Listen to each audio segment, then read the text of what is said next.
The property market today is dominated by a few players who have often locked out the middle class with their high mortgage rates. Suraya Property has today embarked on a journey to change that through a long-term strategy that will enable most Kenyans own homes. Then there's project management.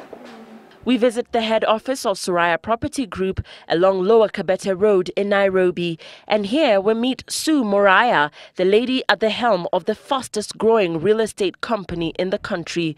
For a lady whose passion was initially in fashion design, how did the switch to real estate come about? The purchasing power was not there. Then I also felt that we were struggling with the mitumba issues and people were not buying as many outfits to keep you going and to grow day to day. Her husband, Pete Muraya, is an architect, and being a designer, she often designed the interior of the houses and landscape. That is how Suraya Property Group came into being.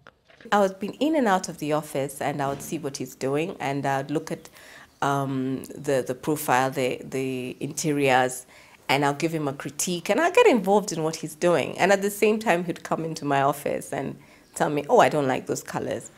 When we actually started now talking about development, it was from the elections. I remember when he said that now I've been looking for work and I'm not going to look for work anymore. So why don't we work together and join into this company? And you move into my office. What we're going to do, we're going to work together.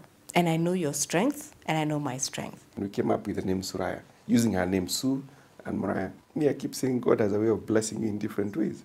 Guess what happens? We go to the market the first time, and Suraya has certain other connotations which we didn't know. So in Indians, to the Indian community, means something beautiful, I don't know what.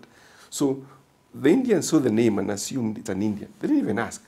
They just sort of assumed this is an Indian, obviously he's calling it Suraya, and they liked it, and they therefore found that they supported the projects. We have our own sewer treatment center. Transitioning into real estate with her husband was not an easy shift for the fashion designer. Sue says her husband Pete has a knack for identifying land, and she, on the other hand, possesses excellent negotiation skills. We didn't know any of these landowners. It's not like we woke up and say, go and see so-and-so. We literally would drive and get there and say, this land looks good. And we drive in. It's a bush. And we drive in and go to the gate and tell them, true. We drive to the gate and say, can we just have a cup of tea? There are a few things I wanted to talk to you about. And, some would open, some would not. You've got an excellent sales personality. Natural, it's not put on. And when I got her out of clothes, it's because I could see that. I could see that if I could get her to be convinced to do properties and sell properties, she could sell it. She didn't have to understand it initially, but I knew she could sell the properties. Together they formed a solid team with a vision to provide Kenyans with beautiful homes in gated communities similar to those they had seen abroad. But then came the reality that banks were skeptical about lending money to this couple that had dared venture into the previously uncharted territory of property development. What we had is our house. So we said, if we have our house, then we can use that as collateral to actually invest in the company. The only thing was, let's say like the banker, the people when we went to look for the money, they would never understand what this development issue was. Because we're telling them, we want to borrow against this house, but the money is not going to buy the land. The money is not going to go and construct the unit. The money is coming to pay, to build the workforce. What we're going to collect from this project, we cannot collect in piecemeals.